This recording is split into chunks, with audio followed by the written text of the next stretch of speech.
가족과 데이트와 관계들에 관한 가르침 두 번째 시간입니다. 폴 워셔. 이번엔 자녀들을 살펴보겠습니다. 자녀들은 하나님께서 지정하신 부모의 역할에 대한 확신이 반드시 있어야 합니다. 10계명 중에 자녀 교육에 관한 계명은 사람과 사람의 관계에 대해 말씀하신 첫 번째 법입니다. 하나님께서 사회에 관한 규칙을 말씀하실 때는 항상 가정에서부터 시작됩니다. 우리의 사회가 파괴되어 있는 이유는 우리의 가정이 파괴되었기 때문입니다. 에베소서 6장 1절에서 3절 말씀을 보겠습니다. 자녀들아, 주 안에서 너희 부모에게 순종하라. 이것이 옳으니라. 내 아버지와 어머니를 공경하라. 이것은 약속 있는 첫째 명령이니 이것은 내가 잘 되고 땅에서 장수하게 하려 함이라. 하나님께서 부모님을 주신 이유는 단지 당신을 보호하기 위함뿐만 아니라 당신이 하나님의 명령을 따르는지를 시험하시기 위함도 있습니다. 부모님은 하나님께서 주신 권위이기 때문에 그들에게 반항한다는 것은 즉 하나님께 반항한다는 것과 같습니다. 제가 이 말씀을 가르칠 때면 항상 젊은 청년에게 이런 질문을 받습니다. 만약 저희 부모님이 저한테 핵폭탄을 만들어서 지구를 폭발해 버리라고 명령한다면 그렇게 해야 된다는 겁니까? 저는 항상 이렇게 이야기합니다. 당신의 부모님이 전에 그런 일을 하라고 명령한 적이 있었습니까? 부모님들은 자녀에게 부도덕한 일이나 불법한 일을 하라고 말씀하지 않습니다. 만약에 그렇다면 당신의 나라의 법과 하나님의 법을 양심의 거리낌이 없이 따라야 하기 때문에 공손히 부모님의 명령을 따르지 않아야 합니다.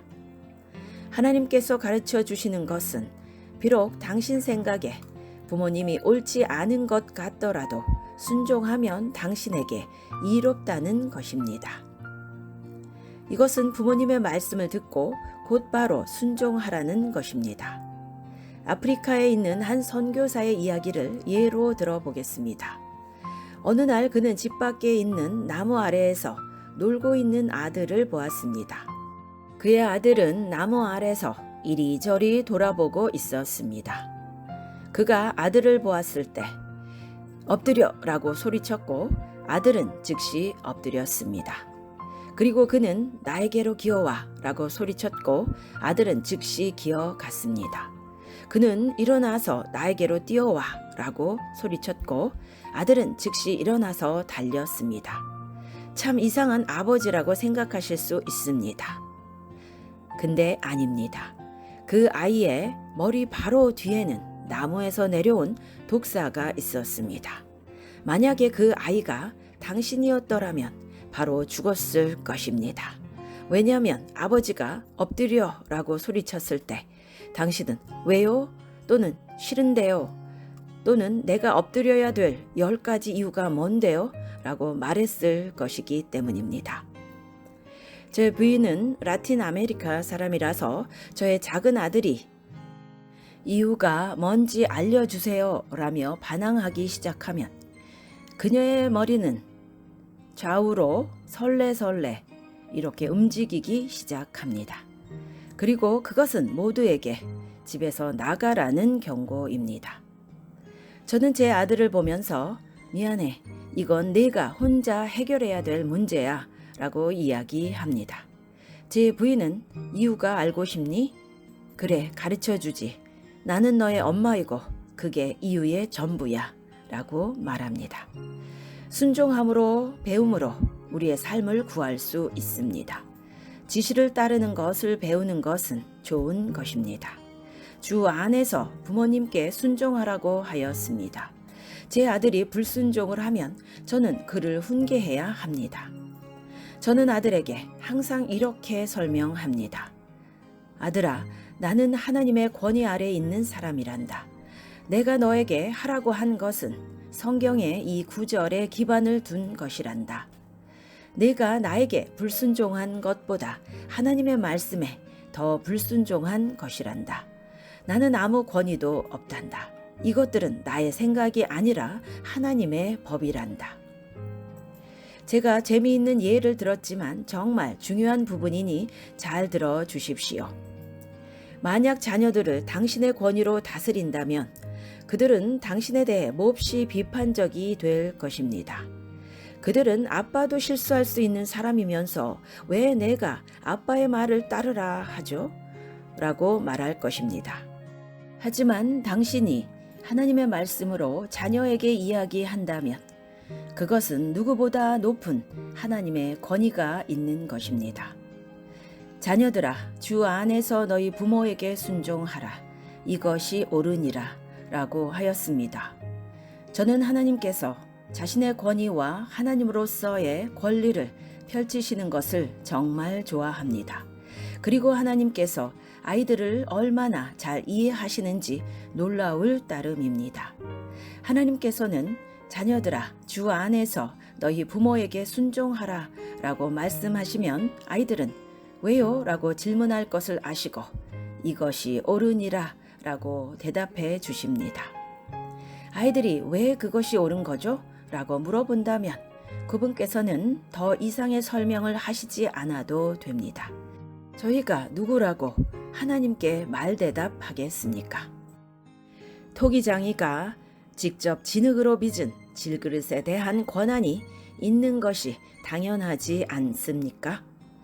적어도 미국에는 언제나 권위에 대항하여 싸우는 문화가 있습니다. 60년대에는 권위를 의심하라 라는 문구가 새겨진 티셔츠가 매우 유행했습니다. 우리는 인간의 권위에 대해서는 의심을 해야 합니다. 대부분의 사람들은 권위에 복종하지 않는 길을 찾기 위해 의심을 합니다. 하지만 하나님의 권위에 대해서는 의심할 필요가 없습니다. 내 아버지와 어머니를 공경하라. 이 말씀은 단지 아버지와 어머니에게 복종하라는 뜻이 아닙니다. 당신이 부모님을 대단히 가치 있게 여기고 공경한다는 것을 모두가 볼 수 있도록 부모님을 대해야 한다는 뜻입니다. 이것이 당신이 부모님과 가지고 있는 관계를 설명합니까? 만약 누군가 당신이 부모님을 대하는 태도를 살펴본다면 이 아이는 이 세상의 그 어느 것보다 부모님을 가장 가치 있게 여기고 공경하는구나 라고 이야기할까요? 부모님들께 자녀를 기르는 것에 대해 또 한 가지 말씀드릴 것이 있습니다. 제가 아들에게 장난감을 치우라고 말했을 때 저의 아들이 힝이라고 한 후 바로 돌아가서 장난감을 치우기 시작한다면 그는 불순종한 것입니다. 그는 아버지를 공경하지 않았습니다. 그는 나는 아빠의 말에 순종하고 싶지 않고 순종하지 않아도 된다고 생각하지만 아빠가 나보다 더 힘이 세니까 말을 들어야지 라고 생각하는 그의 마음의 자세를 겉으로 표현한 것입니다. 이것은 순종이 아닙니다. 이렇게 된다면 불순종을 가르치는 것뿐만 아니라 성경적이지 않은 태도를 훈련시키게 되는 것입니다. 그렇다면 도대체 제가 어떻게 저희 자녀들을 훈련시키는지 궁금하시죠? 아쉽지만 이것은 다음 집회 때 다루어야 할 것 같습니다. 하지만 이것을 말씀해 드리죠. 저는 심각하게 아이들을 훈련시키지만 저의 아이들을 만나보시면 정말 행복한 아이들이란 것을 아실 것입니다. 마지막으로 제가 하고 싶은 말씀입니다. 에베소서 6장에 나오는 순종하는 자녀들에게 주어지는 약속을 보셨습니까? 이것은 내가 잘 되고 땅에서 장수하게 하려 함이라. 저는 신학교에 있었을 때 노숙자 사역을 한 적이 있었습니다. 심지어 얼마간은 그들과 함께 지내기도 했습니다. 어느 날은 저와 친구는 당신은 부모님과의 관계가 어떠하였습니까? 라는 동일한 질문을 많은 노숙자에게 물어보았습니다. 그리고 거의 대부분이 저는 굉장히 반항적이었습니다. 라고 대답했습니다.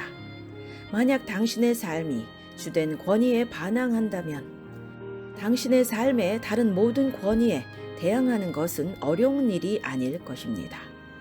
젊은 여성들은 제 말을 잘 들으시기 바랍니다. 만약 좋은 남성이 있고 그가 좋은 남편감이라고 생각한다면 그가 어떻게 그의 어머니를 공경하는지 몰래 살펴보시기를 바랍니다. 왜냐하면 만약 그가 그의 어머니를 공경하지 않는다면 그는 당신을 존경하지 않을 것이기 때문입니다. 아니에요. 그는 저를 존중해요. 라고 말할지 모르겠습니다만 손가락에 반지를 끼고서도 그러는지 한번 봅시다. 그리고 젊은 남성들은 여성을 볼 때 그녀가 어떻게 그녀의 아버지를 공경하는지 알아보십시오.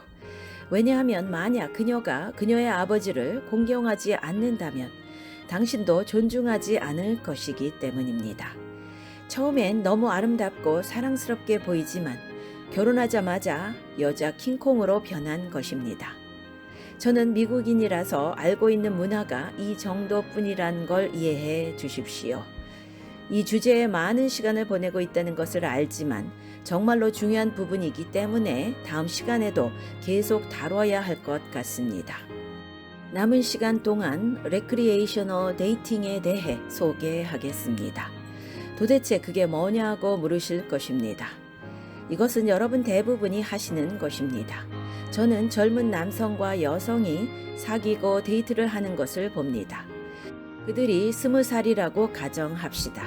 제가 그 젊은 남성에게 다가가 내가 이 여성과 사귀는 걸 보니 너는 이 여성에 대해 기도를 해왔고 하나님께서 그녀가 너의 결혼 상대라는 것을 확인시켜 주셨구나 라고 이야기합니다.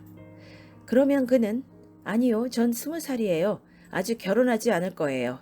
그런 건 생각도 하지 않고 있는 걸요. 라고 말합니다. 아직 결혼하지 않을 거예요. 그런 건 생각도 하지 않고 있는 걸요. 라고 말합니다. 저는 그럼 넌 지금 무엇을 하고 있는 거니? 라고 질문합니다. 그는 전 그녀와 있는 게 좋은 걸요. 그녀와 즐거운 시간을 보내고 많은 것들을 공유해요. 라고 대답합니다. 그리고 저는 자, 내가 너의 말을 이해하고 있는지 한번 보자꾸나. 너는 그녀를 책임지지 않으면서 한 여자와의 결혼이 주는 모든 혜택을 누리기 위해 그녀를 이용하고 있는 거구나. 그 남성은 평생 맺어야 하는 책임을 가지지 않고서도 이성과의 관계에서 경험할 수 있는 어떤 것을 느끼기 원하기 때문에 그녀와 사귀는 것입니다. 어느 날 한 젊은 남성이 제 방에 들어와서 이렇게 이야기했습니다. 저는 사랑에 빠졌어요. 젊은 청년이 제 방에 들어와 사랑에 빠졌다고 이야기하며 얼굴에 그런 표정을 지을 때면 저는 얘야 앉으렴. 그게 무슨 말이니? 라고 묻습니다. 그는 제가 사랑에 빠졌다고요? 라고 말합니다. 저는 그래? 그게 무슨 말이니? 라고 또 질문합니다. 그는 그러니까 그녀와 함께 있는 것이 행복해요. 그녀는 너무 아름다워요. 그녀와 말이 통하고 제가 필요한 점을 채워줘요. 저는 그냥 그녀를 사랑해요. 라고 대답합니다. 그리고 저는 그래? 내가 너의 말을 제대로 이해하고 있는지 한번 보자꾸나. 너는 그녀가 너의 이기적이고 자기 중심적인 필요와 욕망을 채워주기 때문에 그녀와 결혼하고 싶다는 거지 라고 말합니다. 그는 아니요, 그런 뜻이 아니에요 라고 대답합니다. 저는 얘야, 하지만 그것이 네가 한 말이잖아. 너는 그녀와 함께 있는 것이 좋기 때문에 결혼하고 싶다고 했잖아. 어느 날 그녀와 함께 있는 것이 좋지 않으면 어떻게 할 거니? 만약 그녀보다 더 함께 있고 싶은 다른 누군가가 나타나면 어떻게 할 거니? 또 그녀가 아름답기 때문에 결혼하고 싶다고 했지? 만약 그녀가 더 이상 아름답지 않거나 그녀보다 더 아름다운 사람이 나타나면 어떻게 할 거니? 너는 그녀와 말이 통하고 생각이 비슷해서 서로 잘 맞기 때문에 결혼하고 싶다고 했지. 만약 그녀보다 더 말이 잘 통하고 생각이 더욱 비슷한 누군가가 나타나면 어떻게 할 거니? 라고 물어봅니다. 많은 관계들이 전혀 성경적이지 않은 시점에서 완전히 잘못 시작된다는 것을 아십니까? 시작부터 잘못되었기 때문에 관계가 깨졌을 때 그 이유를 찾지 못합니다. 지난 시간에 전한 결혼에 대한 말씀을 들으셨기 바랍니다. 가장 근본적인 점에서 결혼은 하나님께서 맺어주시는 책임이 있는 헌신, 커미트먼트입니다. 하나님께서는 당신의 딸 중에 한 명에게 당신에게 목숨을 바쳐 헌신하라고 부르셨습니다. 무슨 일이 생기더라도 바꾸거나 취소할 수 있는 일이 아닙니다. 그 외에도 결혼이 주는 즐거움과 경이로움도 많지만 지금은 그것들을 나눌 시간이 없습니다. 하지만 결혼의 근본이 하나님과의 신성한 헌신의 약속, 커미트먼트라는 것을 꼭 아셔야 합니다. 이성이 서로 사귀며 데이트하는 것에 관한 또 다른 이야기를 하겠습니다. 이성교제는 근래에 일어나는 새로운 현상이란 것을 아십니까? 서구에서 일어난 현상입니다. 인류의 역사, 즉 과거에서는 찾아볼 수 없습니다. 이스라엘 민족들의 방법도 아니었습니다. 초대교회의 방법도 아니었습니다. 그리고 역사를 거슬러 봐도 대부분의 문화의 방법이 아니었습니다. 하지만 오늘날 우리는 이성교제를 필수로 여깁니다. 사람들은 많은 사람을 사귀어 보지 않는다면 누구와 결혼을 해야 할지 어떻게 알 수 있나요? 라고 말합니다. 또 여성들은 제 아내에게 제게 꼭 맞는 왕자님을 찾으려면 많은 개구리들과 키스해 봐야지요 라고 말합니다. 하지만 그것은 사실이 아닙니다. 하나님께서는 하와를 만드시고 아담에게 데리고 오셨습니다. 하나님은 4명의 다른 여성을 데리고 와 자 아담아 객관식 문제란다 선택해 보렴 라고 말하시지 않으셨습니다. 하지만 이것이 많은 크리스천들이 이성교제에 대해 가지고 있는 관점입니다. 네덜란드에서는 어떠한지 잘 모르지만 미국에서는 그렇습니다. 자신을 크리스천이라고 이야기하는 젊은이들 중에 대부분은 결혼 전에 진지하게 이성을 사귄 횟수가 5번이라고 합니다. 육체적으로 관여하지 않은 관계라고 할지라도 그들의 마음을 긴밀하게 묶여 놓습니다. 성관계만 두 마음을 합치게 하는 것이 아닙니다. 감정적인 공유도 끈끈한 관계를 형성합니다. 그러므로 결혼식 날에 그 사람은 이미 자기 마음의 넷 또는 5 부분을 다른 사람에게 줘버린 채 서 있는 것입니다. 그 마음은 다시 돌이킬 수 없으며 이후 결혼 생활에도 영향을 미치게 됩니다. 더 나아가기 전에 이 말씀을 잊지 않고 꼭 전하고 싶습니다. 굉장히 심각한 부분입니다. 이성교제를 하고 있는 대부분의 젊은이들은 둘이서 서로 성관계를 하지 않는 이상 그들은 순결하다고 믿습니다. 성관계를 제외한 모든 것들을 다 하면서도 성관계만 하지 않으면 자기들은 스스로 순결하다고 여깁니다. 이것이 현재 우리에게 전해지는 가장 큰 거짓말입니다. 성관계를 통하지 않더라도 순결을 이룰 수 있고 미래의 결혼 생활을 망칠 수 있습니다. 이것을 아셔야 하고 또 믿으셔야 합니다. 그렇다면 왜 사람들은 결혼을 진지하게 고려하지도 않으면서 이성교제를 하는 걸까요? 몇 가지 이유를 들자면 자신의 육체의 욕망을 만족시키기 위함과 부도덕함과 그리고 쾌락을 위함입니다. 결혼을 고려하지 않으면서 시작한 이성 간의 관계는 자신의 즐거움을 위해 상대방을 이용하는 것입니다. 또한 희생이 따르는 책임을 갖지 않으면서 자기 욕정을 만족시키기 위함입니다. 제가 지금 말씀드릴 이야기가 조금은 극단적이라고 생각하실지 모르겠지만 진실을 이야기합니다. 저는 15살 그리고 16살 되는 매우 경건한 2 여자아이들을 압니다. 그 아이들의 할아버지와 할머니가 돌아가셔서 그분들의 장례식장에서 있었던 이야기입니다. 15살, 16살, 그리고 17살 되는 교회 남자아이들은 장례식이 열리는 교회 밖에서 서 있었고 두 여자아이들은 아직 교회 안에 있었습니다. 여자아이들이 울면서 교회 밖으로 나왔고 그들은 또래의 교회의 젊은 아이들이 모여있는 쪽으로 갔습니다. 밖에서 있던 남자아이들은 마치 남자아이를 대하는 것처럼 그 여자아이들의 어깨를 감싸 안으며 괜찮아, 우리가 있잖아, 내 어깨에 기대서 울어 라고 말했습니다. 저는 그 광경을 지켜보고만 있었습니다. 그 여자아이들이 집으로 돌아갔을 때 저는 그 남자아이들을 불렀습니다. 그리고는 너희가 감히 누구라고 그런 행동을 한 거지? 라고 물어보았습니다. 그들은 우리는 단지 위로를 해주려는 것 뿐이었어요 라고 대답했습니다. 저는 아니야, 너희는 그렇지 않았어. 너희는 주는 것뿐이 아니라 받고 있었어. 너희는 남자의 역할을 하였는데 그것은 너희의 몫이 아니야.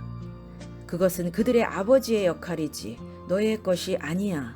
너희는 그럴 권한이 없어. 그건 그들의 아버지에게 권위가 있는 거야. 그런 식으로 그들을 위로하는 것은 성경적으로 너희의 몫이 아니야. 그것은 그들의 아버지, 어머니, 그리고 그들의 오빠들의 역할이지 너희의 것이 아니야. 만약 너희가 진정으로 위로하기 원한다면 카드를 보내주렴. 멀리 서서 그들을 위해 기도해 주렴. 너희는 그들의 인생에 남자가 아니기 때문에 남자의 역할을 하려고 하지 말아야 한단다 라고 이야기했습니다. 여러분은 제 말이 굉장히 보수적이라고 생각하실 수 있지만 그것은 당신이 현대 문화로 인해 많이 왜곡되었기 때문입니다. 성경에 따르면 젊은 남성은 한 딸의 삶에 아버지로서의 권위를 침해할 권한이 없습니다. 지금은 이성교제가 있는 두 가지 이유를 더 알려드리겠습니다. 첫 번째는 소비자 정신입니다. 이것은 구입을 하기 전에 여러 가지 모델을 시운전 해보는 것을 말합니다. 이것은 오로지 자신을 위해서 이성 관계를 맺는다는 것을 설명합니다. 두 번째 이유는 진정한 크리스천들 사이에 있는 가장 흔한 이유일 것입니다. 바로 무지의 결과입니다. 무지하다는 것은 배우지 못하기 때문이 아닙니다. 이러한 것들이 더 이상 가르쳐지지 않기 때문에 무지한 것입니다. 여러분 중에는 평생 교회를 다녔지만 단 한 번도 제가 오늘 말씀드린 내용들에 대해 배운 적이 없으신 분들도 있으실 것입니다. 우리들에게 왜 많은 문제들이 있는지 아시겠습니까? 벌써 몇몇 분들은 저를 미쳤다고 생각하실지 모르겠습니다. 괜찮습니다. 저는 더 심한 말도 들었습니다. 하지만 하나님의 지혜를 세상은 어리석다고 하지 않습니까? 만약 지금 제가 하는 말은 말도 안 되는 것이고 세상이 옳다면 세상에는 왜 이토록 많은 문제가 있는 걸까요? 왜 결혼은 자꾸 깨지는 걸까요? 왜 심지어 교회 안에 있는 젊은 청년들이 부도덕함에 빠지는 걸까요? 왜 존중과 존경은 관계에서 없어지는 걸까요? 아멘.